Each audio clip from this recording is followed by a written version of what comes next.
நம்ம ஸ்கூலில் வந்துட்டு இவ்வளோ பெரிய மரம் வந்திருக்கு. என்னன்னே தெரியல, வண்ண வண்ண நிறங்களுடைய வனம். கண்டிப்பாக நம்ம மேம்கிட்ட சொல்லியே இருக்கணும். ஏன்னா லாஸ்ட் இயர் இது இல்லை, இப்போ தான் இது வளர்ந்துருக்கு. ஆலி, எப்படியும் நம்ம ஃப்ரெண்ட்ஸ் எல்லாத்தையும் நம்ம மீட் பண்ண போகிறோம். ஆட வெண்பா, நீ முன்னாடி வந்துட்டியா என்ன? ஆமாப்பா, நான் எப்போவும் வந்துட்டேன் தெரியுமா. அங்கே உங்கள் பின்னாடி கொஞ்சம் திருப்பி பாரேன். நான் எடுக்க திரும்பி பார்க்கணும். என்ன இருக்கு? வண்ண நிறங்களுடைய மரம். இது எப்படி நம்ம ஸ்கூல்ல வளர்ந்துச்சு? ம் என்ன அனுஷ்கா, சொல்லி வச்ச மாதிரி மரத்தை வளர்த்து வச்சிட்டியா?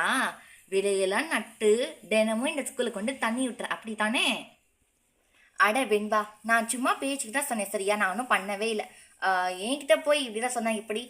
போ வெண்பா. சரி சரி, சும்மா விளையாட்டுக்கு தான் சொன்னேன். ஏ good morning Venba and Anushka, நீங்கள் இப்போ தான் வந்தீங்களா? ஏய் என்ன அப்படி இப்போதான் வண்டின்னு கேட்குற? நம்ம எப்போவோ வந்துட்டோம். பாரு நம்ம கிளாஸ் எப்படி மாறி இருக்குன்னு சொல்லிட்டுன்னு. நம்ம கிளாஸோட டைல்ஸ் பாரு எப்படி மாறி இருக்குன்னு சொல்லிட்டுன்னு. அட ஆமாம், நம்ம கிளாஸோட டைல்ஸ் அப்படி மாறிடுச்சு. அது போக நம்ம போர்டு க்ளீன் பண்ணி வச்சுருக்காங்க, புது கப்போர்டு. அது மட்டும் இல்லை, இங்கே பாரு எவ்வளோ பெரிய மரம் இருக்குன்னு சொல்லிட்டு நீங்கள்.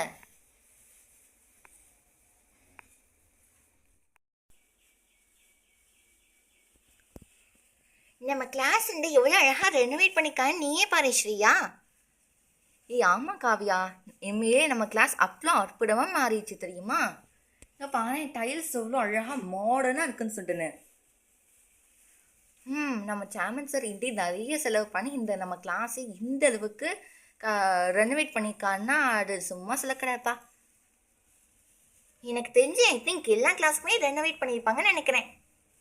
ஆமாம் ஆமாம், எனக்கும் அதான் தோணுது, எல்லா கிளாஸுக்கும் ரெனோவேட் பண்ணிப்பாங்கன்னு நினைக்கிறேன். பார்ப்போம், எல்லா டீச்சர்ஸும் வருவாங்கல்ல, அவங்ககிட்ட கேட்டு தெரிஞ்சுக்க வேண்டியதான். ஸ்கூலுக்கு வந்த ஃபர்ஸ்ட் டே ஹாப்பினஸில் நான் சுத்தமாக மண்டே போயிட்டேன் தெரியுமா. என்ன நீ மறண்ட? அது ஒன்றும் இல்லைப்பா. சரி இதெல்லாம் இருக்கட்டும், அந்த அசைன்மெண்ட்லாம் பண்ணி முடிச்சியா இல்லையா? என்ன அசைன்மெண்ட்டா? ஆமாம், மறந்து போயிட்டியா என்ன? மேம் குரூப்லலாம் அனுப்பிச்சாங்க, வாட்ஸ்அப் குரூப்பில் நம்ம இந்த அசைன்மெண்ட் பண்ணணும்னு சொல்லிட்டு. மேத்ஸ் மேம் சொன்னாங்க இல்லையா, மேத்ஸ் மேமு, சயின்ஸ் மேமு, அப்புறம் ஒவ்வொரு சப்ஜெக்ட்லேயும் ஒரு அசைன்மெண்ட் கொடுத்துருந்தாங்கப்பா.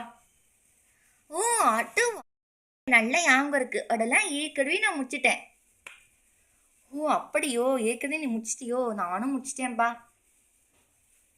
ஏய் ஆமாம் ஆமாம், மேம் என்ன சொன்னாங்க, அசைன்மெண்ட் சப்ஜெக்ட் அசைன்மெண்ட் எல்லாமே எடுத்துகிட்டு அழகாக ஒரு ஃபைலில் போட்டுக்கணும்னு சொல்லிட்டு. அதே மாதிரி நான் எல்லா சப்ஜெக்ட் அசைன்மெண்ட்டையும் A4 ஷீட் தனித்தனியாக எழுதி அதுக்குன்னே ஃபைல் மெயின்டைன் பண்ணி எல்லாத்தையும் போட்டுட்டு அட்டன் வரேனே. ஆமாம் ஆமாம், அப்படி சொல்கிற கரெக்ட் தான், அந்த மாதிரி தான் மேம் பண்ண சொன்னாங்க. சரி நம்ம அசைன்மெண்ட் எல்லாத்தையும் எடுத்து வெளில வச்சுட்டோம். என்ன மேத்ஸ் அசைன்மெண்ட் தான் கொஞ்சம் ஓரளவுக்கு தான் முடிச்சிருக்கேன்னு நினைக்கிறேன். ஓரளவுக்குன்னு சொல்ல முடியாது, கடைசியாக இருக்கிற இது மட்டும் கொஞ்சம் முடிக்க முடியல. ஏன் வேண்பா என்னாச்சு? அது ஒன்றும் இல்லை அனுஷ்கா, கடைசி பார்ட் மட்டும் ஏன் முடிக்க முடியலன்னா, ஏன்னா வந்து ஒரே பிஸியாக இருந்தேன். மேரேஜ் இதுன்னு ஆச்சு, மேரேஜ் போகணும், ரிசப்ஷன் போகணும், கல்யாணம் போகணும், இப்படின்னு நிறைய ஃபங்க்ஷன் நடந்துச்சு நடுவில். அது போக என்னோட பர்த்டே, அம்மாவோட பர்த்டே, அப்பாவோட பர்த்டே, அப்புறம் பாட்டியோட பர்த்டே, பாட்டியோட பர்த்டே, அது அப்புறம் அண்ணாவோட பர்த்டே, தங்கச்சியோட பர்த்டே, இப்படி பர்த்டே பர்த்டே பர்த்டே பர்த்டே. அட வெண்பா, என்ன லிஸ்ட் மேல மேல போய்கிட்டே இருக்கே. அட இது நிறைய இருக்குப்பா சொல்றேன். குழந்தையோட குழந்தையோட காட்டுக்குட்டு, இந்த மாதிரி நிறைய குழந்தைகளோட காடுகுட்டு இருந்துச்சு. நம்ம ரிலேட்டிவ்னா என்ன சும்மாவா, அப்படி ஒரு ஜாயிண்ட் ஃபேமிலி, பெரிய ஃபேமிலி நம்மளோடது. அதனால இன்ஸ்டண்டா நிறைய ஃபங்க்ஷன் இருந்துச்சா. ஆக்சுவலி நிறைய இவ்வளோ அசைன்மெண்ட் முடிஞ்சதே இந்த பெரிய விஷயம் தான், இத்தனை ஃபங்க்ஷனுக்குள்ள. ஆட என்ன இவ லிஸ்ட் மேல லிஸ்டா சொல்லிக்கிட்டே இருக்கா. இவ சொல்றதும் கரெக்ட் தான், இந்த இவ்வளோ ஃபங்க்ஷன் நடுவில் இந்த அசைன்மெண்ட் இவ்வளோ அசைன்மெண்ட் முடிக்கிறதே பெரிய விஷயமா தான் இருக்கு. தாய் நீயும் லெக்சர் என்ன சொன்ன? ஒன்றும் இல்லைம்மா, நீ சொல்றது கரெக்ட் தான் சொல்ல வேண்டேன், வேற ஒன்றும் நல்லா எல்லா அசைன்மெண்ட்டும் முடிச்சிட்டேன் அப்படி தானே? அம்மா ரெட்டி பாரு, நான் மேம் சொன்ன மாதிரி நீட்டாக ஒரு ஃபைல் அரேஞ்ச் பண்ணிட்டு அதுக்குள்ளே எல்லா அசைன்மெண்ட்ஸும் போட்டு வச்சுட்டேன். எல்லா சப்ஜெக்ட் கொடுக்குற அசைன்மெண்ட்ஸ் கிளாஸ் டீச்சர்கிட்ட விட்டா அது வந்து பார்த்துப்பாங்க. அது சரி, யார் நம்ம கிளாஸ் டீச்சரு? அதானே நம்ம பிடி மேம் தான். பிடி மேம்னா கிடையாது, பிடி மேம் எவ்வளோ வருஷத்துக்கு தான் கிளாஸ் டீச்சர் வருவாங்க? ஓகேவா, 5 இயர்ஸ் அவங்களா கிளாஸ் டீச்சர் வருவாங்க? வாய்ப்பே இல்லை. ஒரு கிளாஸ் டீச்சர்னா அது ஒரு வருஷம் தான். கண்டிப்பாக நெக்ஸ்ட் வேற டீச்சர் தான் வருவாங்க. ஒரு சயின்ஸ் மேம் வரக்கூட வாய்ப்பு இருக்கு. யாரு சயின்ஸ் கிளாஸ் டீச்சர் வருவாங்களா? அதெல்லாம் கிடையாது. எனக்கு தெரிஞ்சு இங்கிலீஷ் மேம் தான் வருவாங்கன்னு நினைக்கிறேன். Flora ma'am. எது, நம்ம ரோசக்காவோட கிளாஸ் டீச்சர் அவங்களா? அவங்க பிபி மேம் ஆயிட்டாங்களே, அவங்க எப்படி கிளாஸ் டீச்சர் வருவாங்க? ம், நீங்கள் எல்லாமே தப்பாக சொல்கிறீங்க. எனக்கு தெரிஞ்சு மேத்ஸ் மேம் தான் கிளாஸ் டீச்சர் வருவாங்க. எப்படி நீ வந்துட்டு மேத்ஸ் மேம் தான் கிளாஸ் டீச்சர் வருவாங்கன்னு சொல்கிற? Simple matter. அது என்னன்னா, குரூப்பில் எப்போவுமே வந்துட்டு எப்போ ஸ்கூல் திறக்கும், எப்போ லீவ் விடுவாங்கன்னு இப்போனா மேத்ஸ் மேம் வந்துட்டு சொல்ல ஆரம்பிக்கிறாங்க. அதை வச்சு தான் நான் கன்க்ளூட் பண்ணுறேன். எப்போவுமே மேத்ஸ் பண்ணிட்டு மெசேஜ் அனுப்பிட்டே இருப்பாங்க குரூப்பில். இந்த மாதிரி நீங்கள் வந்துட்டு அட்மின் ஆஃபீஸில் இந்த டைமில் நீங்கள் பே பண்ணணும், இன்னும் டேடிக்கு ஸ்கூல் திறக்கும், என்னென்ன அசைன்மெண்ட் இருக்குது, இந்த மாதிரி நீங்கள் ஃபைலை போட்டு வைக்கணும் சொன்னது கிளாஸ் டீச்சர் தானே சொல்லுவாங்க. அந்த கிளாஸ் டீச்சர் ஒர்க் எல்லாமே இவங்க பண்ணுறாங்க. அப்போ இவங்க தானே கிளாஸ் டீச்சரு. எப்படி, நான் சொல்கிறது கரெக்ட் தானே? லாஜிக்கெல்லாம் கரெக்டாக தான் இருக்குது.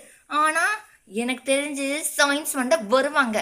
சயின்ஸ் மேமே இல்லாட்டி இங்கிலீஷ் மேம், இங்கே ரெண்டில் யாராவது ஒருத்தங்கன்னா வருவாங்க எனக்கு தெரிஞ்சு. என்ன maths ma'am class teacher? Maths students, good morning ma'am. Okay students, good morning. எல்லாம் எப்படி இருக்கீங்க? உங்களை பார்த்து 1 month ஆச்சு. கிட்டத்தட்ட 1 month கேப்பு ஹாலிடேஸாக இருந்துச்சு. ஓகேவா? ஸோ ஹாலிடேஸ் கழிச்சு இப்போ தானே நம்ம meet பண்ணிக்கோம்.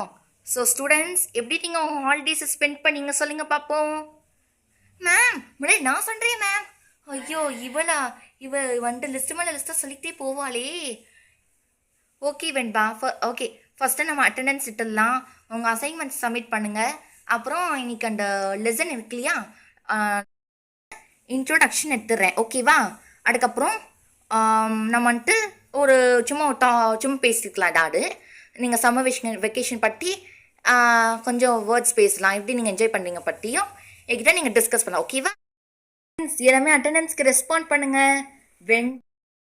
Present ma'am. Anushka present ma'am. அப்புறம் Venba present ma'am. Kavya present ma'am. Shreya present ma'am. Priya present ma'am. Pinky present ma'am. Reddy present ma'am. Okay students, very good. First டேவே எல்லாமே ப்ரெசென்ட்டாக இருக்கீங்க. Very happy today. ஓகேவா? அப்படிங்க வெண்பா, நீ அந்த எல்லா ஃபைல்ஸும் கலெக்ட் பண்ணிடு. ஓகேவா? கலெக்ட் பண்ணிவிட்டு என்கிட்ட கொண்டு வந்துடணும். Okay ma'am. இப்போ அந்த செகண்ட் ரோவில் இருக்கிறவங்க கிட்டேருந்து இந்த அசைன்மெண்ட்டை கலெக்ட் பண்ணிட வேண்டியதான். எல்லா அசைன்மெண்ட் ஃபோல்டர்ஸையும் நான் கலெக்ட் பண்ணிட்டேன் மேம். ஓகேம்மா, நீங்கள் வச்சிடுமா. Okay ma'am. ஸ்டூடெண்ட்ஸ், ஸோ நீங்கள் கலெக்ட் பண்ண அசைன்மெண்ட் எல்லாமே 1 by 1 பார்ப்பேன். எல்லா சப்ஜெக்ட் அசைன்மெண்ட்டையும் எழுதிக்கிங்களா, என்னென்ன டீச்சர்ஸ் என்னென்ன அமைச்சிருக்காங்கன்னு தெரியும் எனக்கு. ஸோ எதாவது இன்கம்ப்ளீட் விட்டிங்கன்னா கூட நான் கரெக்டாக கண்டுபிடிச்சிடுவேன். Okay, so I think hope எல்லாமே கரெக்டாக எழுதிப்பீங்கன்னு நினைக்கிறேன் எல்லாத்தையும். எஸ் மேம், நம்ம எல்லாத்தையும் எழுதிக்கோம் மேம். ஓகே ரெட்டி, எல்லா அசைன்மெண்ட்டும் முடிச்சிருக்கியே, வெரி குட். ஓகே, நான் இங்கே வச்சிடுறேன். ஓகேவா? என்னோட அசைன்மெண்ட் வந்து நான் பிரேக் பீரியடில் கனெக்ட் பண்ணிக்கிறேன். ஓகேவா? என்னோட அசைன்மெண்ட் பார்ட் கரெக்ட் பண்ணதுக்கப்புறம் மற்ற டீச்சர்ஸ் கிட்ட நான் வந்து பாஸ் பண்ணிடுவேன். அங்கே கரெக்ட் பண்ணி உங்கள் அசைன்மெண்ட் ஷீட்ஸில் உங்கள் ஃபைல் வந்து திரும்ப கொடுத்துருவாங்க. ஓகே, நெக்ஸ்ட்டு வந்து பிரியா. Very good. ப்ரெசன்டேஷன் நீட்டாக இருக்கே, அழகாக பண்ணியிருக்கீங்க. வா சூப்பர். ரொம்ப அழகாக பண்ணியிருக்கீங்க எல்லா அசைன்மெண்ட்ஸையும். வெரி குட் வெண்பா. வெரி குட் வெண்பா, சூப்பராக பண்ணியிருக்கீங்களே. மேத்ஸ் அந்த டயக்ராம் போட்டிருக்கீங்க. Very good. மேத்ஸ் கணக்கு போட்டீங்க, சயின்ஸோட போட்டிங்க, சோஷியல் அண்டு அந்த சோலார் சிஸ்டம் வரைஞ்சிருக்கீங்க. வெரி குட்மா. நெக்ஸ்ட் வந்து அபி. ஓகே, வெரி குட் அபி, நீங்களும் அழகாக பண்ணியிருக்கீங்க. ஓகே, நெக்ஸ்ட் வந்து பிங்கி. பிங்கி, மேத்ஸ் பண்ணிக்கிங்க, தமிழ் அசைன்மெண்ட் பண்ணிக்கிங்க, சயின்ஸ் அசைன்மெண்ட் பண்ணிக்கிங்க, இங்கிலீஷ் அசைன்மெண்ட்டில் கொஞ்சம் விட்டமாக இருக்குது. ஒரு ரோமை நீங்கள் மிஸ் பண்ணிட்டீங்கன்னு நினைக்கிறேன். Am I right? Pinky Pinky yes ma'am. என்ன பிங்கி, இங்கிலீஷ் அசைன்மெண்ட்டில் கொஞ்சம் பெண்டிங் இருக்கிற மாதிரி இருக்குது. இங்கிலீஷ் மேம் வந்துட்டு நிறைய அனுப்பிச்சிருப்பாங்கன்னு நினைக்கிறேன். ஆனால் இங்கே ரொம்ப கம்மியாக இருந்த மாதிரி இருக்குது. எல்லாமே வந்துட்டு 4 ரோமன் எழுதியிருக்காங்க அந்த அசைன்மெண்ட்டில். மேம் கிராமர் தானே அனுப்பிச்சாங்க, 4 ரோமன் எழுதிக்காங்க எல்லாரும். ஆனால் நீ வந்து 2 ரோமன் தான் எழுதிக்கியே. வாய் அந்த இன்கம்ப்ளீட் விக்காட சீக்கிரம் எழுதி முடிச்சுடு. நாளைக்கு நான் கேட்பேன். அப்போ வந்து நீ வந்துட்டு எல்லா அசைன்மெண்ட்டையும் எழுதி அந்த இங்கிலீஷ் அசைன்மெண்ட் ரிமைனிங் ஒர்க்கை நீ முடிச்சிருக்கணும். ஓகேவா? Okay ma'am. எல்லா அசைன்மெண்ட்டும் முடிச்சிருக்கீங்க. ஓகே ஸ்ரேயாவும் எல்லா அசைன்மெண்ட்டும் முடிச்சிருக்கீங்கம்மா. Very good, super. ஓகே, உங்கள் எல்லா அசைன்மெண்ட்டும் இட்டு நான் இப்போதைக்கு கபோர்ட்குள்ளே வச்சிடுறேன். ஓகேவா? பிரேக் பீரியட் போர்டு நான் ஸ்டாஃப் ரூம் போய் என்னோட அசைன்மெண்ட் ஃபஸ்ட் கரெக்ட் பண்ணிடுறேன். அப்போ மற்ற டீச்சர்ஸ்க்கும் பாஸ் பண்ணிடுறேன் அசைன்மெண்ட்டை. Okay, so very well. இன்னைக்கு அவ்வளோ கிளாஸ் எடுக்கிற மூடு எனக்கும் இல்லை. ஃபர்ஸ்ட் டே இல்லையா? ஸோ நம்ம என்ன பண்ணலாம், சம்மர் வெக்கேஷனில் யார் யார் எப்படி ஸ்பெண்ட் பண்ணிக்கங்க பற்றி பேசலாமா? Yes ma'am. ஓகே, ஃபஸ்ட்டு வெண்பா ஆரம்பிங்கம்மா. ஃபங்க்ஷன் இருந்துச்சு மேம். அது என்னன்னா காடு குட்டு ஃபங்க்ஷனு. நெக்ஸ்ட் டே பாருங்க விளையாடிட்டு இருந்த வீட்டில். அதுக்கப்புறம் திரும்பவும் பர்த்டே ஃபங்க்ஷனு. அப்போ நெக்ஸ்ட் டே ஃபங்க்ஷனு, அப்புறம் ரிசப்ஷனு, அப்புறம் மேரேஜ். அது அடுத்த நாள் ஏதாவது ஃபங்க்ஷன் வந்துக்கிட்டே தான் மேம் இருக்குது. அதுக்கு அடுத்த நாள் அந்த தேட்டர் போகணும், ஃபினிக்ஸ் மால் போகணும், அப்புறம் மெரினா பீச் போகணும். இந்த மாதிரி பல இடங்களை சுற்றி பார்த்துட்டு வந்தோம் மேம். அட என்னம்மா வெண்பா, ஓமை காட், நீ ரொம்ப ஹியூமரஸாக இருக்காமாண்ணா. நான் வந்து சாம்பிளாக சும்மா வந்து கேட்டேன். நீ வந்து மேலே போன நீ எங்கெங்கே போன, என்னென்ன ஸ்பெண்ட் பண்ண சொல்லிட்டு ஹோல் ஜாலகமே கிட்ட சொல்லிட்டேன். Okay, very good. Okay, so next நீங்கள் சொல்கிறீங்களா அனுஷ்கா? மேம் நான் வந்து சூப்பராக என்ஜாய் பண்ணேன் மேம். நான் வந்து என்னோட பாட்டி வீட்டுக்கு தான் மேம் போய் ஸ்டே பண்ணேன் 1 month ஃபுல்லாக. வில்லேஜில் தான் இருந்தேன். அவ்வளோ சூப்பராக இருக்கும் மேம். அந்த மண்பானையில் தான் எல்லாம் சமைப்பாங்க எங்கள் பாட்டி. அது போக வீடெல்லாம் அப்படி டிஃப்ரெண்ட்டாக இருக்கும். சிட்டி ஹவுசஸ் மாதிரி ரொம்ப மாடர்னாக இருக்காது. அந்த திண்ணையெல்லாம் கட்டியிருப்பாங்க, வெளில நம்ம பத்து தூங்கலாம். அது போக வந்து சாப்பாடு அவ்வளோ சூப்பராக இருக்கும். மனநிறைவாக இருக்கும் சாப்பிட்றதுக்கு. சுவையான சத்தான காய்கறிகள். அதை மட்டும் இல்லை, எங்கள் பாட்டி ஹவுஸ்லாம் என்ன பண்ணுவாங்கன்னா வந்து அவங்களுக்கே ஒரு விளைச்சல் நிலம் இருக்கும். அந்த நிலத்துல தான் காய்கறிகள் எல்லாமே நட்டு வைப்பாங்க. அந்த காய்கறி அந்த நிலத்துல வளர்ந்த காய்கறிகளை தான் நம்ம சமைச்சு சாப்பிடுவோம் எங்கள் பாட்டி வீட்டில். ஓ வா, அப்படியா? Very good, fantastic, it's very awesome. நல்ல டைம் ஸ்பெண்ட் பண்ணி போல அனுஷ்கா. ஓகே, நெக்ஸ்ட் அபி. மேம் நான் வந்து எந்த ரிலேட்டிவ் ஹவுஸ்க்கு போகல. சும்மா வெண்பாமே வந்து மாலு, அதுக்கப்புறம் அந்த பீச்சு, இந்த மாதிரி சில டூரிஸ்ட் ஸ்பாட்ஸ்லாம் மட்டும் சுற்றி பார்த்தேன். அப்புறம் 2-3 நாள் ஊட்டியில் ஸ்டே பண்ணேன். ஓ, ஊட்டிக்கு போனீங்களாம்மா அப்படி? Okay okay, very good. நீங்கள் சொல்லுங்கம்மா, நீங்கள் எப்படி ஹாலிடேஸ் என்ஜாய் பண்ணீங்க? மேம் நான் வந்து அந்த கொடைக்கானல் போனேன் மேம். அந்த கொடைக்கானல் பற்றி சொல்ல போனால் செம்ம ஜிலுன்னு இருக்கும், குழுன்னு இருக்கும். என்னன்னே தெரியல, வெளியில் இருக்கிற விட அந்த ரிசார்ட் இருக்கிற ரூம்குள்ளே இருக்கிறதே செம்ம குழுன்னு இருக்கும். அதனால் நம்ம எப்போவுமே ஸ்வெட்டர் போட்டுப்போம், க்ளவுஸ் போட்டுப்போம், ஷாக்ஸ் போட்டுப்போம். அது போக அங்கே இருக்கிற எல்லா இடத்துலையும் சுற்றி பார்த்தோம். ஓ அப்படியா? வெரி குட் ஸ்டூடெண்ட்ஸ், நீங்கள் எல்லாமே உங்கள் எக்ஸ்பீரியன்ஸ் வந்துட்டீங்க. இப்போ நான் என்னோட எக்ஸ்பீரியன்ஸ் சொன்னேன். மே ஹாலிடேஸில் நான் வந்து ஃபஸ்ட் பட்டுனால எங்களோட பாட்டியோட வீட்டு ஸ்டே பண்ணோம். ஓகேங்களா? எனக்கு பாட்டி இருக்காங்க, ரொம்ப வயசானவங்க. ஆனால் அவ்வளோ ஆக்டிவாக இருப்பாங்க. நம்ம இந்த காலத்துலலாம் வந்து ஆக்டிவ்னஸ் இல்லாமல் இருக்கும். ஆனால் என்னோடய பாட்டியெல்லாம் என்னடா வயசானாலுமே ரொம்ப ஆக்டிவாக இருப்பாங்க, சுறுசுறுப்பாக வேலை பார்ப்பாங்க. அது மட்டும் இல்லை, எனக்கு அவங்க பாட்டிட்டு போனோன்னே என்ன ஆகணும்னா வந்து அந்த மருந்து இருக்கு இல்லையா, நம்ம இந்த மாதிரி இங்கிலீஷ் மருந்து தானே இப்படி யூஸ் பண்ணுறோம். ஆனால் எங்கள் பாட்டியோட வீட்டிலனா ட்ரெடிஷ்னலாக வந்துட்டு ஆயுர்வேதிக் அந்த லீவ்ஸு, அந்த துளசியெல்லாம் யூஸ் பண்ணி மருந்து அவங்களே வீட்டில் தயாரித்து அது மூலியமாக நம்ம சாப்பிடுவோமே.